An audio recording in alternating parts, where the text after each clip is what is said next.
I'm in the Centre for Teaching and Learning up there. Half the audience here is from Massey University. So you all have to ask lots of questions. And I'm told that my co-facilitator sometimes runs a little late. So I'm hoping there'll be a second person here to help with the discussion. Otherwise, Rana has offered to run the mic. So learning in a digital age. So a little bit of background about me. I am not really a digital person. I got my first job because I could Google, well, my first digital sort of job because I could Google, and I said I was a Moodle expert, having Googled Moodle the night before. So, you know, that's what learning in a digital age is all about. But I'm sure we all come from a range of backgrounds and have a range of experiences and skill sets and understandings of what learning in a digital age is. So just to kick us off and break the ice a bit, it would be good if you could just turn to the person next to you and just talk about what your background is, what you understand by learning in a digital age, and what is the burning question that you want to ask.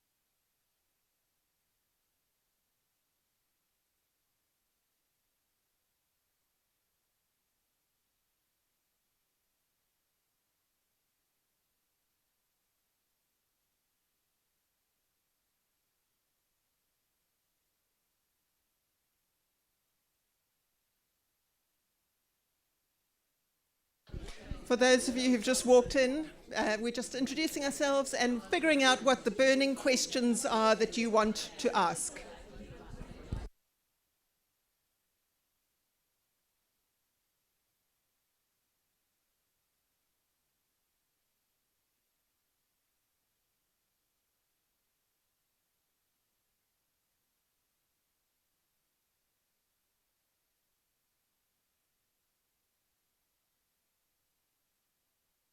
Awesome.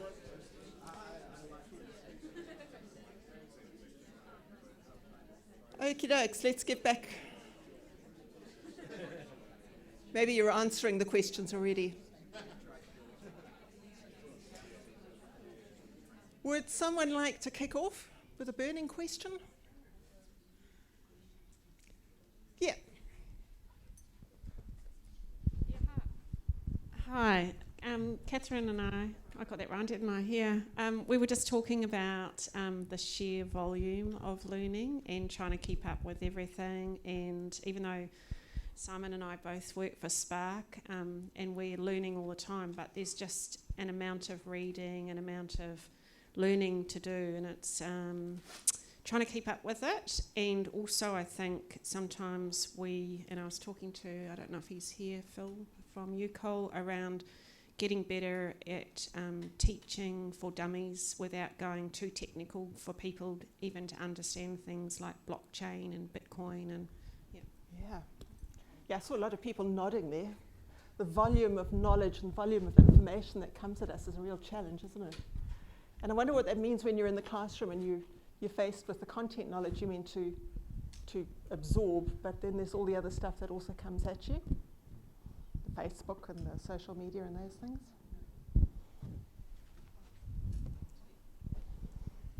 Just kind of as a add-on to that, I guess it brings up the question of like specialising versus being more of a general jack of all trades type person, and that's kind of one of those decisions you have to make when you're in the education system, what you're going to go into. Yep. And how that could influence you now that there are all those different facets of the digital world on top of previous parts of learning. I've not thought about that. What does it mean to be a specialist? Yeah. Any thoughts? Information is ubiquitous. I can Google it. I was a Moodle expert overnight. Well, not really, but I could fake it. What does that mean? What does that mean in terms of expertise? Now, are we teaching our students and our children, and particularly in schools, are we teaching them to be flexible and agile in that way? I don't know if he's here, but there was a chap that I spoke with earlier who, and he was talking about the fact that he's not at all uncomfortable with knowing that he doesn't know a bunch of stuff about stuff. He knows that he's going to figure that out very quickly when he has a need to do that, which I thought was quite interesting. And he's younger than me, so he's young.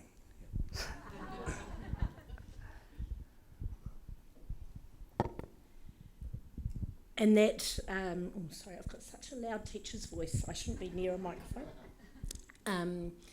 That leads me on to thinking about what are the skills that we should be threading through our education, our programs at whatever level. So it's those skills that run alongside the content that I think we have to be quite intentional about, and part of that's information management and that kind of thing, but also the development of things that are actually very useful and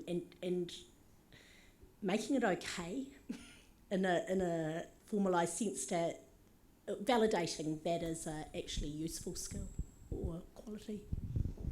How many people here are teachers or were teachers? It's something that I think about a lot. My teacher training was all about content, and that's kind of redundant now. It's a different kind of training, and I don't know, it's a long time since I did teacher training, but I don't know whether our teachers are being trained to do that sort of thing. There was a question over here. Oh, sorry. A large part of existing in today's digital world is not necessarily knowing the information, but knowing where to get the information. Yes. So when I was studying at Massey, one of my lecturer's favourite sayings was, "Google is your friend." So the biggest thing that I learnt there, I did an entire degree, the best thing I learnt was how to Google. Yeah, that's right. You learn how to Google, you can do most things. I guess Google's also not always your friend. Not so much a question, but just was thinking when you were talking about that, and from a teacher's perspective, then there's the end user and how they learn. So how do you then cover all the different learning styles if it's just online and there's no other sort of avenue or a forum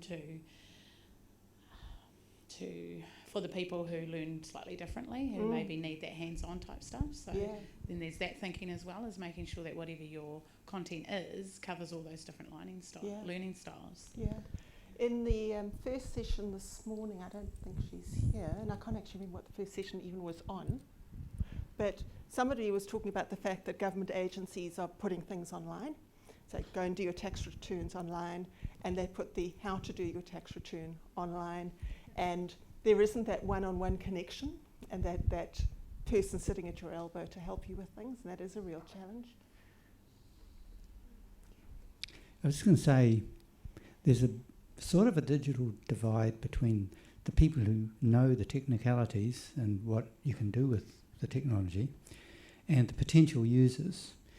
And there's quite a learning curve in these technologies, blockchain or using a computer, that sort of thing. But particularly, I think that the real engine on the train is the benefits. Now, this very good conference started off by one of the speakers showing how particular applications were doing great things. Everybody said, wow, that's good, I like that. They didn't care how it was done, but they could see the benefit. So I'm saying the burning question in my mind is, how do we articulate specific benefits to potential users so that they'll say, yeah, we've got to have that. Go to the city council and ask for funding, or go to the school and say, we've got to teach kids this, or I'm going to go home and I'm going to start learning this so I can do it. But just to repeat that, the engine on the train is perceiving benefits that will carry you through that learning. So you won't mind. You will struggle away, you'll learn stuff online, you'll ask people, whatever it is, and so I'm just saying, let's make a focus on the benefits so that people then are motivated to learn. Yep. I think that's a really valid comment, and I think one way of focusing on the benefits is, instead of us trying to come up with an idea to sell the benefit, is to listen to what people want and then generate out of that. So it's the same idea, it's looking at how we create that benefit. So I think one of the principal challenges is evaluation of the information you find via Google, right? we can find, you can put anything in there. You're always going to get something back. Yeah. So maybe, it goes back to that critical thinking, teaching critical thinking skills. And if we look around the place, not necessarily this place, but if we look around the place, we might think that those can be a bit lacking. Yeah. Yeah, well, I have 2 teenage boys, and I appreciate your sympathy. But the thing that's really interested me about them is they're both attached to their devices. They're both reasonably intelligent, but they are really, really bad at finding information. And when they have assignments at school, they actually don't know. I thought, look it up on Google. They don't even know how to Google it. And they are reasonably intelligent kids. So, yeah. And supposedly digital native. And supposedly this mythical digital native, yes, exactly.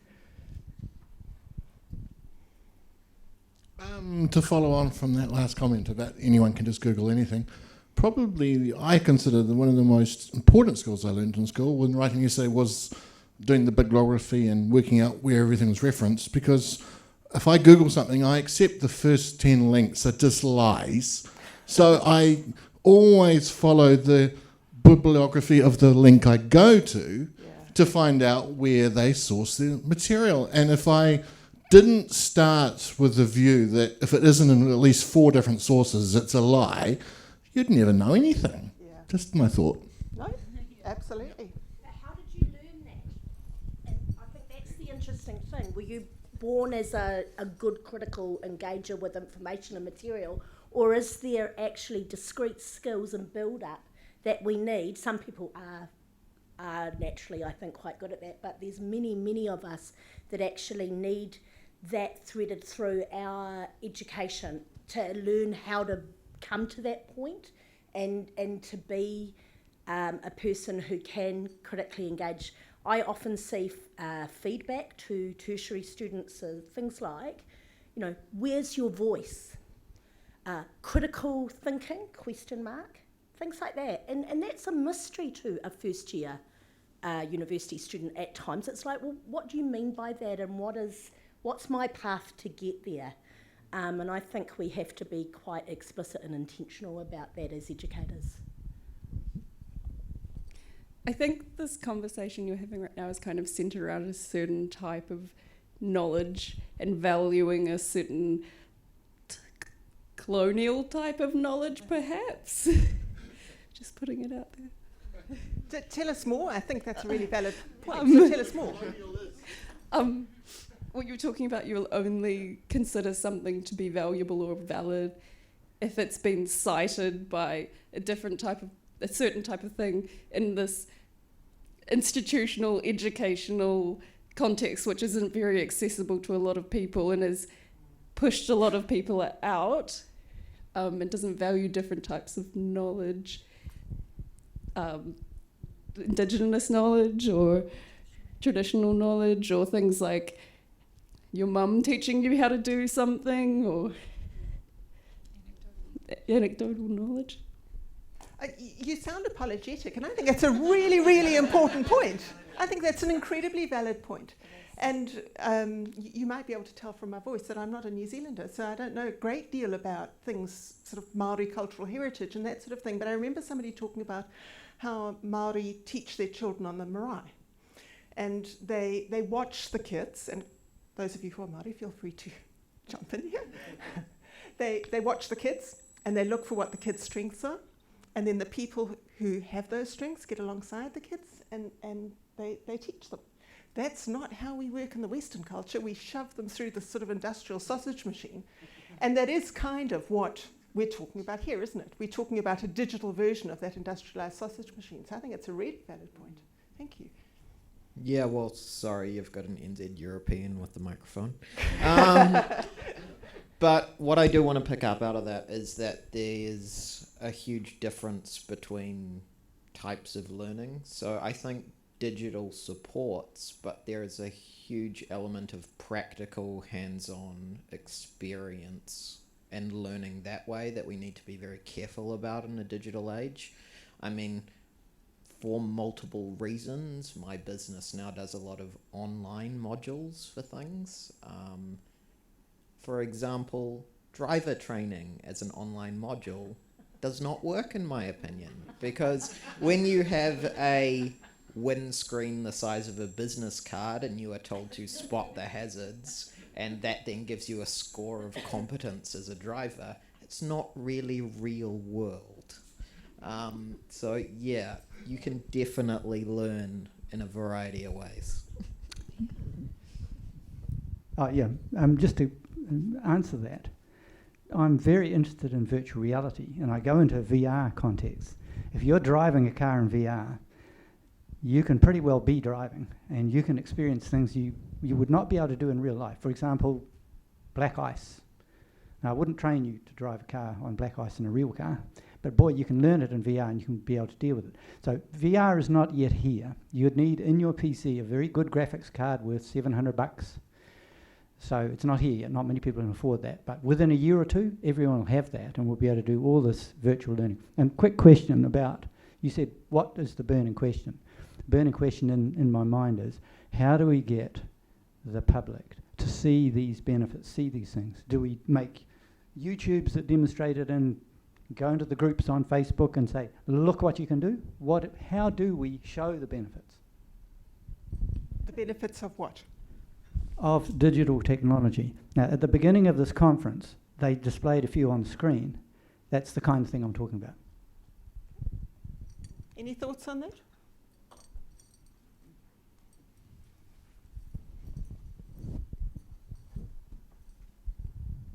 I think we all live in the real world, so we have to be careful about digital, and it's really a balancing act. I know a Toyota run a racing series, and it's about $200,000 to hire a car for their series, and they bring a lot of drivers over, and they train them on simulators to learn all the car. But boy, they have real-world driving experiences before they try that. It's basically learning the tools, and nothing beats the reality that if you can kill yourself or wipe something out, you actually think in a different way. So I think there's a balancing act between the two, no matter what.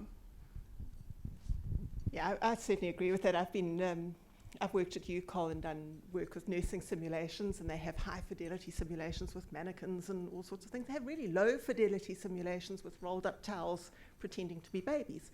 And they both work equally well. So that's the really interesting thing. And I remember once, back when iPads were new, somebody came and showed me an iPad and said, hey, look, we don't have to dissect hearts anymore. We've got a 3D model of a heart.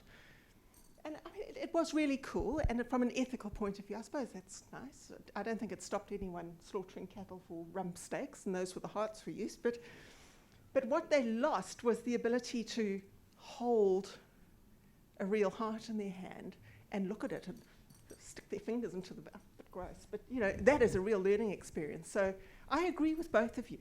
I think there is a real place for simulation. I'm delighted that pilots have a long time in a flight simulator before they're flying me. I'm really keen on that. But I don't think it's the solution to everything. I don't think anything is a solution to everything.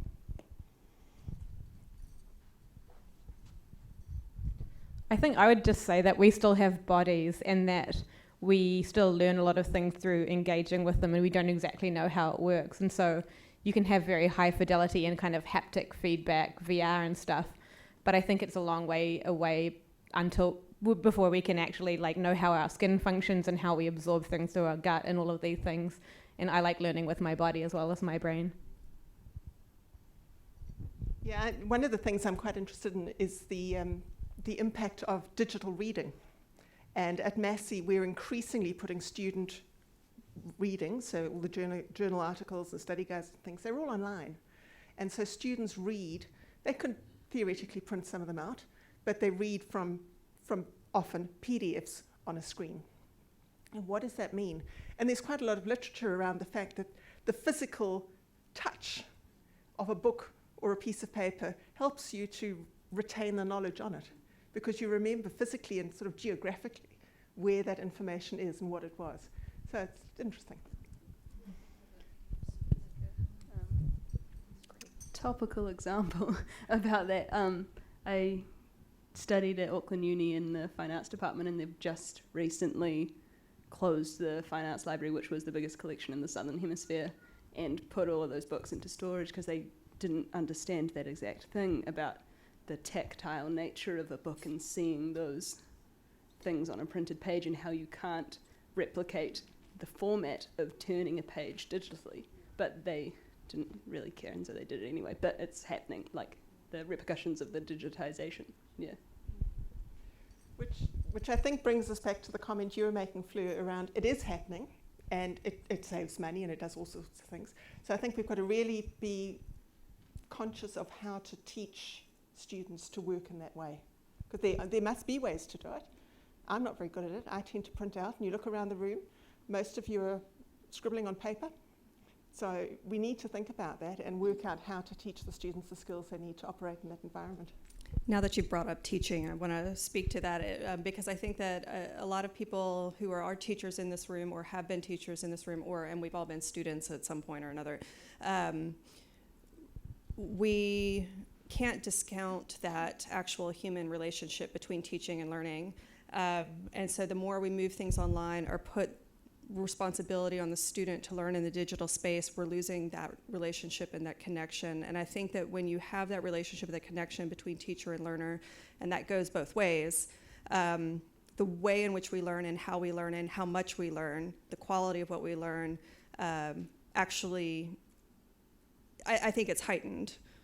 Now, I think that there are digital applications and digital spaces that can facilitate, enhance learning in some way or another, but I don't think that learning everything online without interaction, conversation, reflection is going to evolve very far.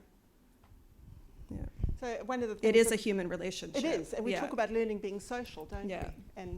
And the online environment has a real potential for being isolating. Mm-hmm. So I just want to draw something a little bit different. So a lot of what we've been talking about is pedagogical learning in school, right? And it doesn't stop there, I hope. I think that's partly why we're here. And when we think about something that just occurred to me, so sometimes when I'm out in my shop and I want to do something that I don't know how to do, I can pull up a YouTube video. That's digital learning, right? And that's pretty bloody cool. And I can find manuals for this old equipment that I have laying around the place and that I couldn't have done 10 years ago. So there are some things about digital learning, some ways we can engage with it that are different than what we have been discussing so far. I was just going to say, because I spend time in VR, I've had some fascinating experiences that we've all got to think about. This is this question of when does physicality matter and when is virtuality better or not as good. I'll give you two examples. When I first got my Vive headset going, it was about 1:30 in the morning. I'd be dealing with cables and connections and hassles with software. I was cursing. And then I came into a VR space called Steam. And I had been in a hot room in my bedroom with the screens and stuff, dealing with these cables. And immediately I was in a beautiful chalet, a mountain chalet. It made me gasp. I was in an open space. I breathed like that because I was out of that room. I was in there. Now, that wasn't as good as being really at the chalet, but boy, oh boy, that was the effect. In the same place the other day, I was looking around there because I'm constantly comparing the physical with the virtual, and the shrubbery and trees in Steam are Mickey Mouse cartoon sort of stuff. Quite nice to look at. But I happened to bend over. You can bend over and you can see the fern, like a New Zealand fern. I thought, I wonder what it's like side on. Guess how thick it was? No thickness at all. It was infinitely thin, and it was beautiful. So that put me in awe. Obviously, it was handmade. After that session, I went out to the garden, and there's my shabby garden. And I just happened to look at a plant. It was a sort of half-dying plant. But it was beautiful in its detail. There was such variety. It wasn't a handmade little thing. It was immensely detailed and real, and much more meaningful. So I appreciate very much the difference between virtual and physical. We choose to, instead of going across town to see a friend, we pick up a phone and we talk. It's not as good as being there. That virtuality, though, is very satisfying. All of you will have probably cried on the phone because of what you were doing on the phone, communicating with someone. It's virtual, but it's very real. So this is one of the things we've got to do with education. The Army can get twice as much retention of information about ambushes in a Bradley military vehicle, ambush, blowing up and sort of ambush, disembark left, right, side. They can get twice as much retention using VR than they can in a classroom. It's not as good as the real thing. And finally, I'll just finish. I'd been using 3 different virtual worlds: Second Life, High Fidelity, and maybe Sansar. And each time I switched into a different avatar. I had a different body in each of those places. I came out and guess what? This was the avatar. And not only was I an avatar, but you're all avatars too. You reminded me of my experience in Second Life, and it made me think of how powerful these virtual worlds are. I dabbled in Second Life, and my experiences were generally embarrassing because I was utterly incompetent. But I discovered you could, and I never spent any money, it was only what was free. So I discovered you could put you could change your avatar and make it look like different things. Of course, that's what you do. And I decided I was going to be a witch. I did not know that when you chose a top, you chose the front and the back and a sleeve and a sleeve. So I didn't know how to change my view of my avatar. I saw my avatar from the back. So I put a shirt on my avatar, but I only ever put the back of the shirt on. And I was cruising around Second Life, you know. And eventually somebody said to me, "Do you know that you're topless?" And in physical life, I was mortified. I was so embarrassed.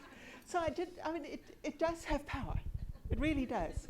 But, I'd like to go back. Is it Siobhan? Siobhan, your comments about the kind of the colonialist sort of view, or the power views of it, I think are really, really interesting, because what we're talking about here at the moment is quite expensive stuff, isn't it? And we've heard in other sessions about people who don't have access because they can't afford it or because of where they live and so on. And so what are we doing by generating these sorts of things? Are we possibly just creating a new divide, a new class system? To comment on Indigenous versus colonial, in Māori culture, the first time you make something, you have to give it away. You have to give it as a koa. The reason for that is because it forces you to make that object again, to have one for yourself. And in the process of making it again, it embeds the physical memory of the learning. So if we were to take that principle into the digital world, then every time you create a piece of software for the first time, you have to give the first version away for free. So I think that would actually be a really nice Indigenous learning to adopt myself, but that's just me. That's awesome. I love that idea. Really cool idea.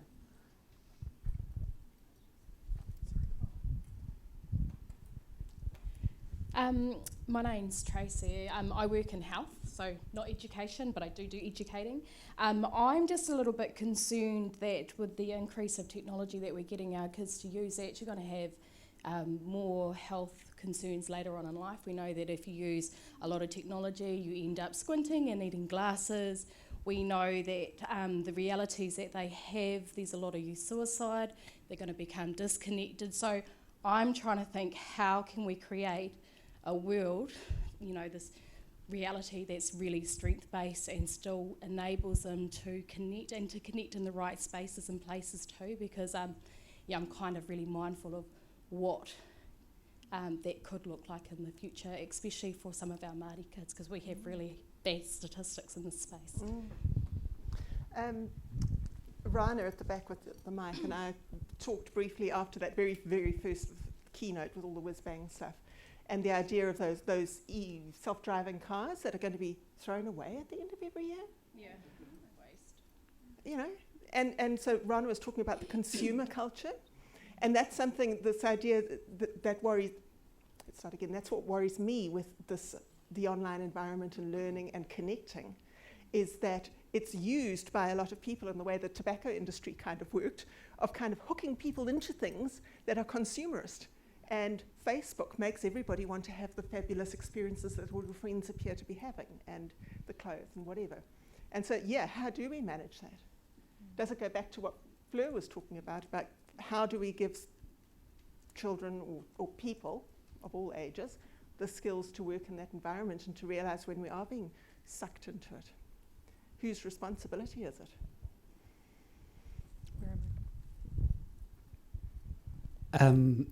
this theorist called Lauren Ballant has a term called cruel optimism, and she uses it to describe when you become attached to things that are really negative for you. And I see that with social media with lots of people, right? You know, kind of fuels these. Yeah, you guys know what I mean. I was just thinking about, Rana, your point about the physicality, and I think especially for those skills of listening, empathy, that kind of thing. And I was just thinking, I had a class the other day and we were talking about rape culture, and this group of students want to institute a quiz where if you wanted to study at Massey, you had to do a 90-minute quiz about consent as a kind of way of, and it generated an amazing 45-minute discussion about the implications of this. And I kind of thought this would never happen in the online distance that I do, because you don't have those moments of seeing someone else get upset, or even the silence, or the kind of things that hang in the air and all that kind of stuff. And for me, those are the learning moments that help build those kind of skills, not kind of the content watching a YouTube video about how to do something, which is quite different. So I think we need to be really clear about what we're trying to achieve when we're designing learning outcomes and matching that to the methods of the content.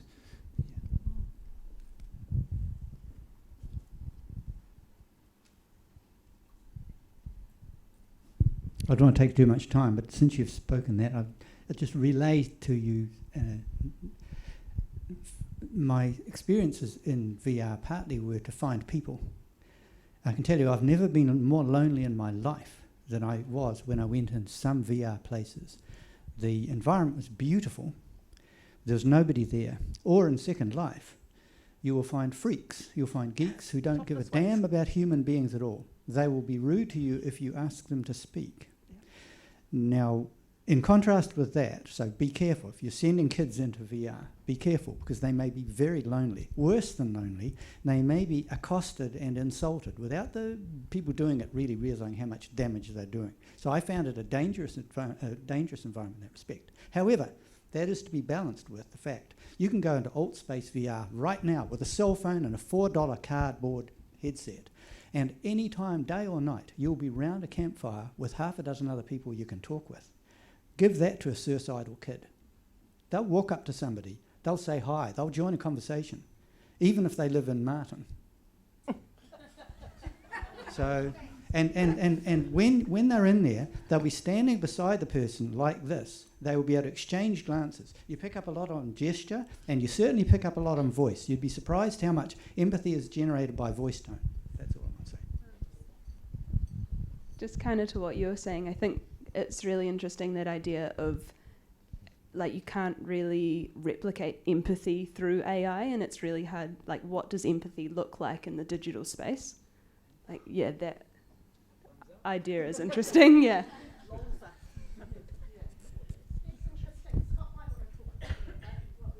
Empathy and VR, yeah. That's so just looking at that for our nursing program. So we can shoot first-person 360 video.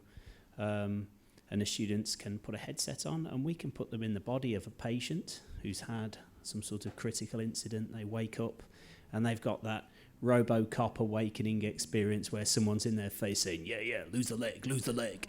And then get them to reflect on that experience. So, we kind of using that to soften the blow, delivering news of deceased patients to relatives, things like that. So emotional skill training, empathy training, that sort of thing. And not in isolation of only it being in the online environment, but it being part of a fuller learning design, which is, I think, so we actually are looking at how we can enhance that bit of learning using which are the best means when. I think that kind of speaks to what you were saying. Yeah.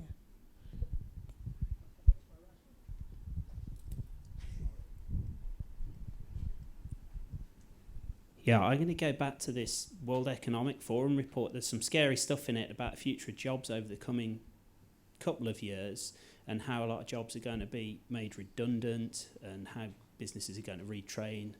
But one of the striking things that came out of that was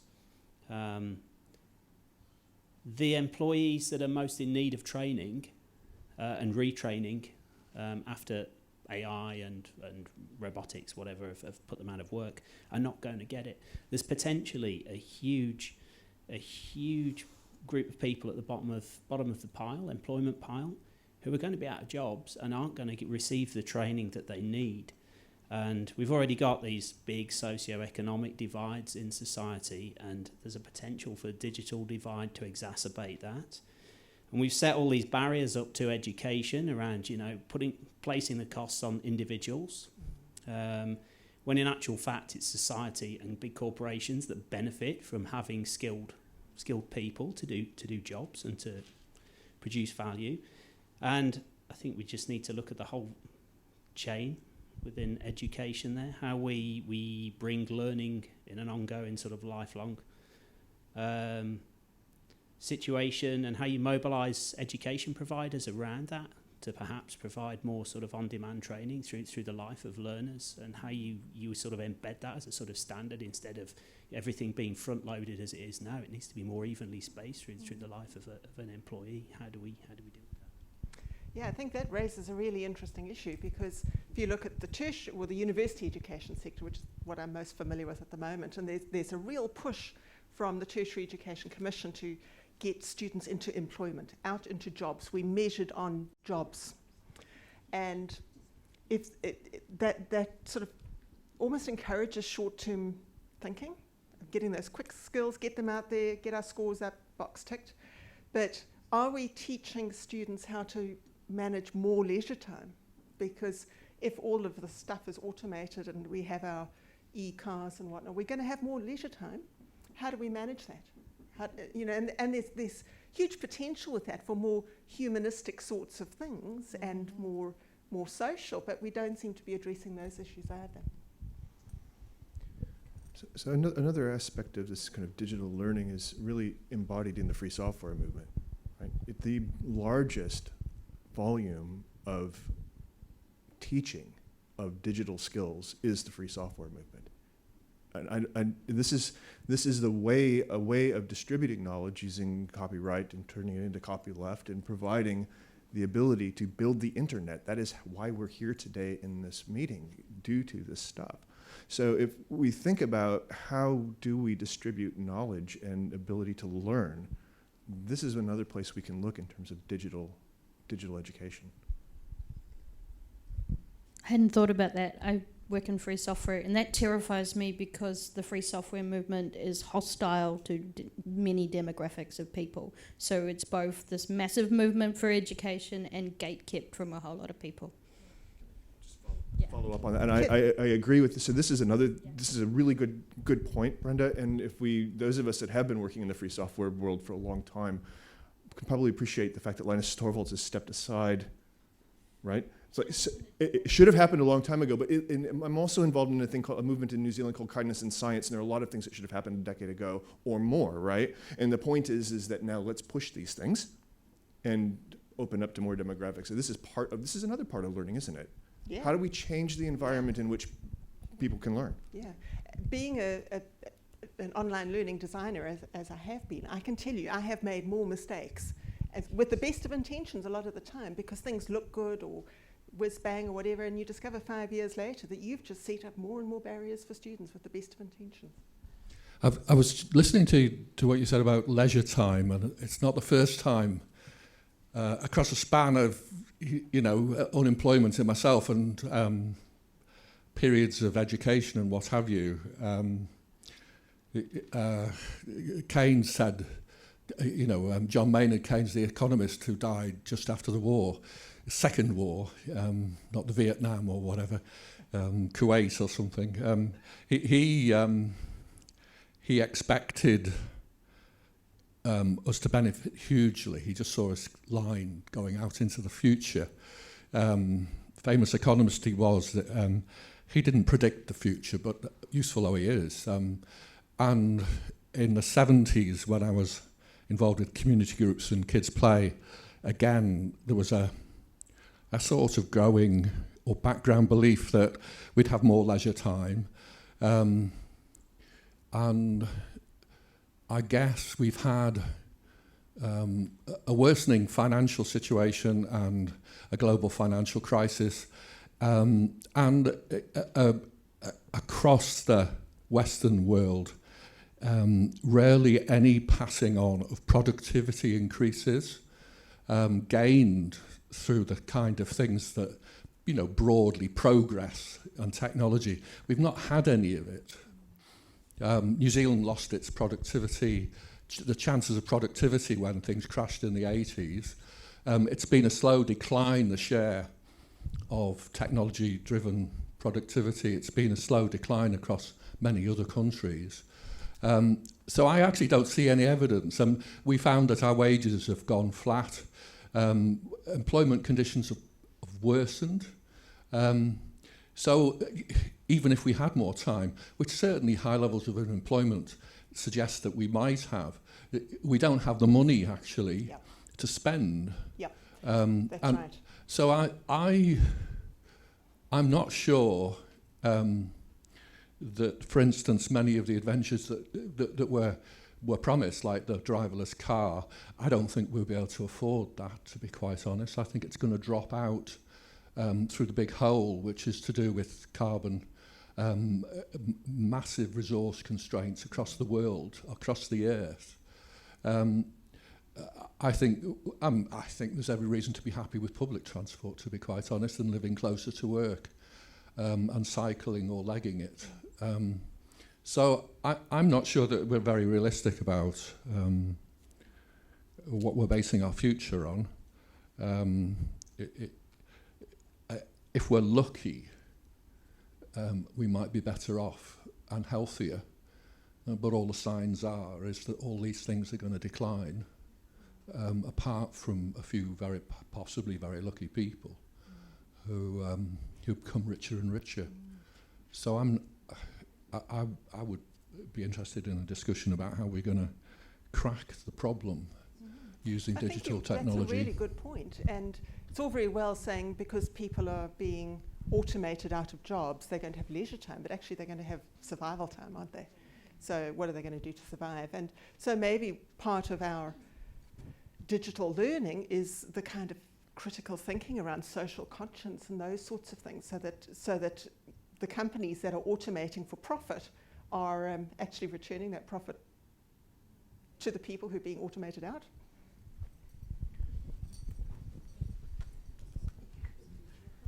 I read this fascinating article about exactly this the other day that actually started off somewhere really strange.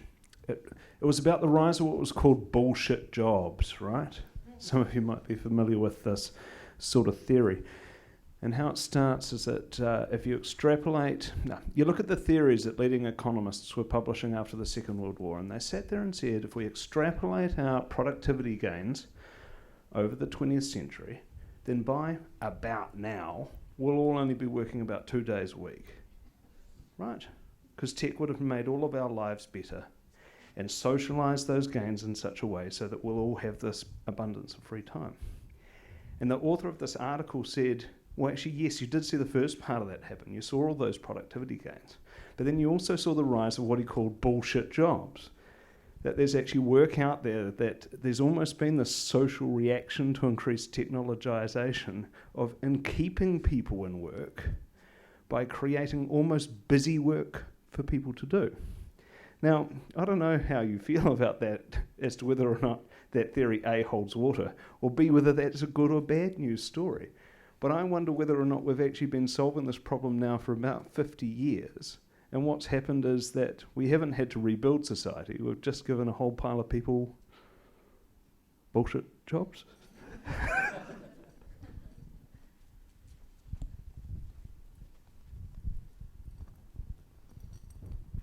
I think adding to that, maybe we should think about bullshit labour as well. Bullshit leisure as well. So yeah, I think when we think about how we spend our leisure time, a lot of it is actually doing work that's not paid. Either we're doing reproductive labour for our families and doing the dishes and looking after kids and stuff, or we're essentially doing work for companies like Facebook by giving them lots of information. And so we are making somebody rich, or we are helping to maintain the labour force by looking after our families. But we're not being paid for that or appreciated. So it's just interesting to think how some of our work lives are spent doing things unnecessary. and then our free time isn't really that free. And I think even some of the labour-saving devices that have been in place since after the Second World War, like the washing machine and stuff, just kind of mean that people are held to higher standards of cleanliness, and now you have to do your laundry every day rather than going down to the collective wash house once a week. So no answers there, but this is really taking a pessimistic turn. So Well, it's making me think about what constitutes our learning when our societies end up in those places. But I think that you had something to say. Yeah, I just wanted to put my optimistic hat on over here. And I heard an interesting statistic the other day, which I thought, wow, that's really fascinating. And it made me think about our future and how the work that we do now is going to evolve and change, and jobs are going to become redundant and all that kind of thing.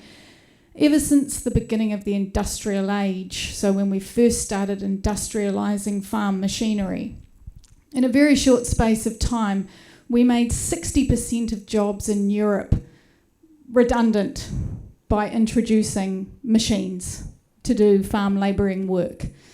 And if you look back through the historical record of individuals through that late Victorian, early Edwardian era, you see that most people changed their career about 5 to 6 times in their lifetime because they were struggling to keep up with how quickly industrialisation was actually making jobs in the workforce completely redundant.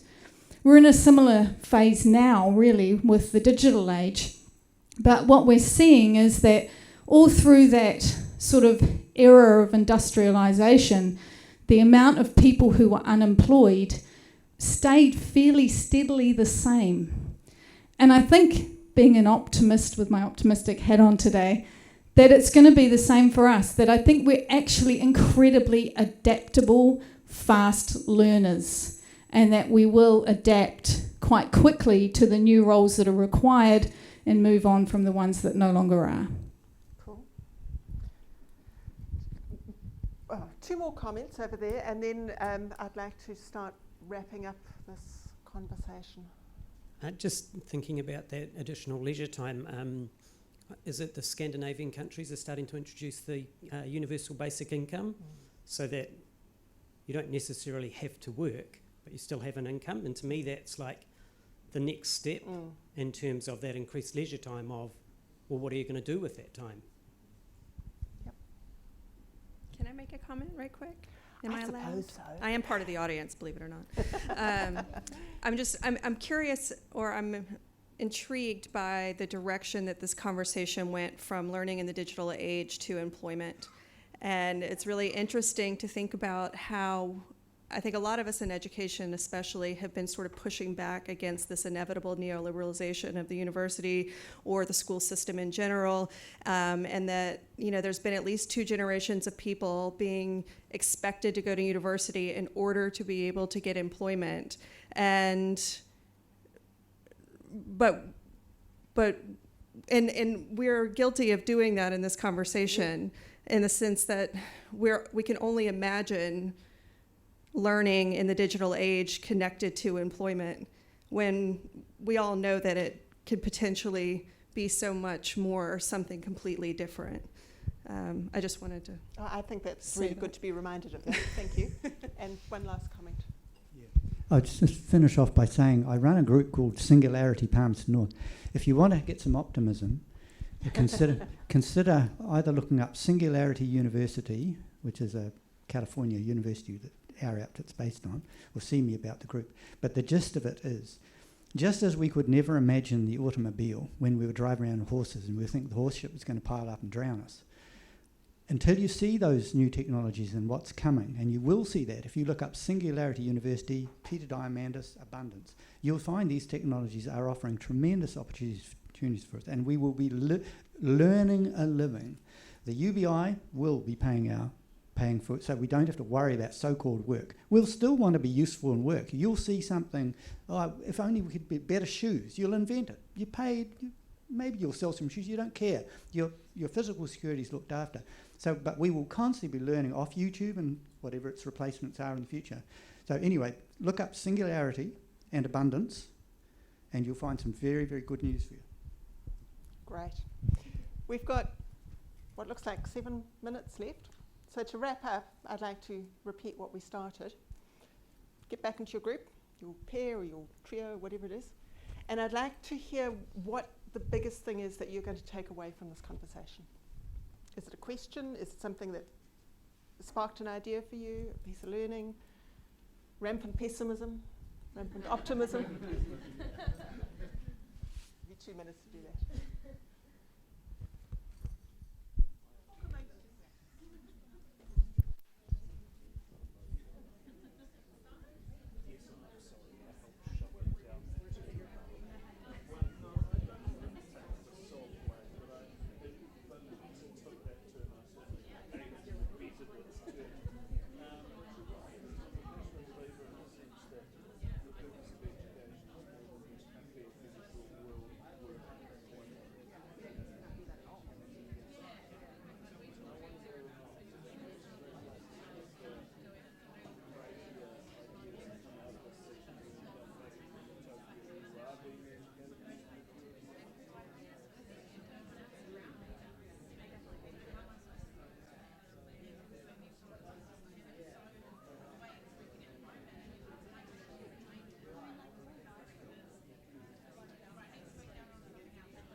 Okay, I'm very aware that we're supposed to be live streaming this, and watching a live stream of a group discussion is probably not very effective.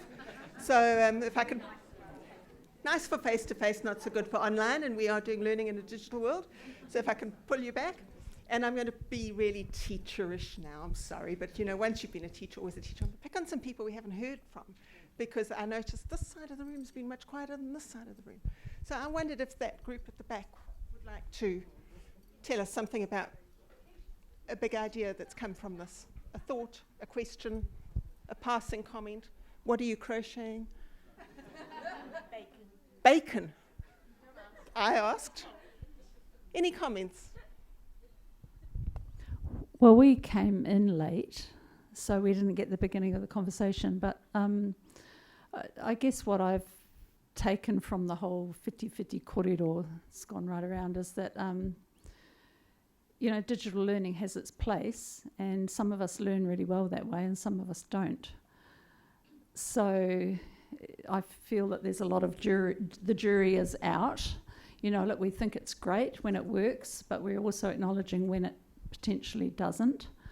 What you were saying about learning from everything being read online, my understanding was that it's actually a different part of the brain that is used for screen reading than is used for manual reading, the same as it's a different part of the brain that's used for typing or digital and is for cursive writing. So, you know, I wouldn't like to throw my hat over one wall or the other. I tend to use both, like a lot of us are. Like, we're on our devices, but we're writing as well. We're online in very many different formats, but we're also face-to-face. So, yeah, blah. Blah. Put that on Twitter. Hashtag blah. I think that we're scared that we're going to lose this part of it. Like, we're not always going to keep this balance. I have faith that we will keep the balance. We will know what works digitally and what doesn't, as a little optimistic comment as well. I think a lot of the conversations that happen around digital seem to center this idea that everything is going to be digital forever for everything we do, but we can have both. And I think we're smart enough to know, like you said, when it's right or when it's wrong. Yeah, and crocheted simulated bacon in the corner.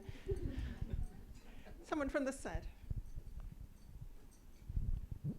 I think my takeaway is really going to be a couple of things that I wish I'd learned when I was at school.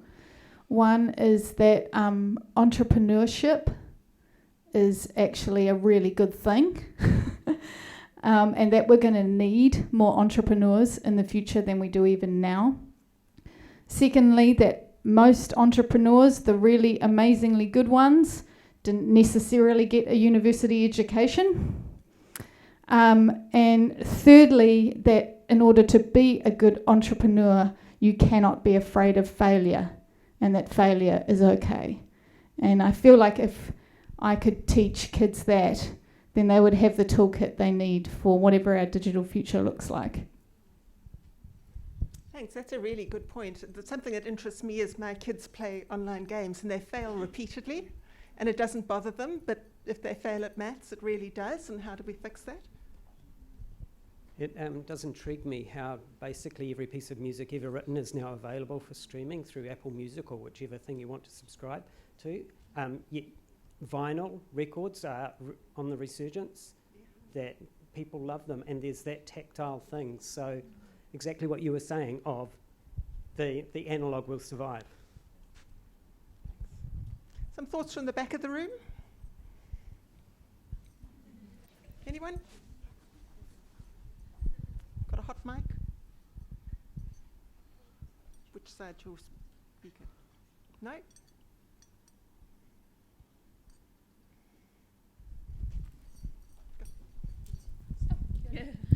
Hi, we keep bringing up things that we've known for a long time about automation not needing to work, working less hours, and we've known it for decades, and there doesn't seem to be the will to make it that you don't need to work so much. It just doesn't seem to happen. Sorry, that was way more pessimistic than I meant. But, yeah. You're allowed.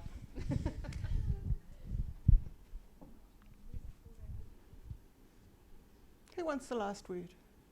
You. Yay! I was just having a thought. If we're talking about learning in a digital world, has anybody actually sat down and asked little babies what do they think it looks like for them? You know, just a thought. They're the ones that are going to be living in it. So why are we not doing this with the future? Yeah, good question. And that goes back to what we were talking about benefit, hey? We have to ask the people who are using these things what they want in order to create benefit.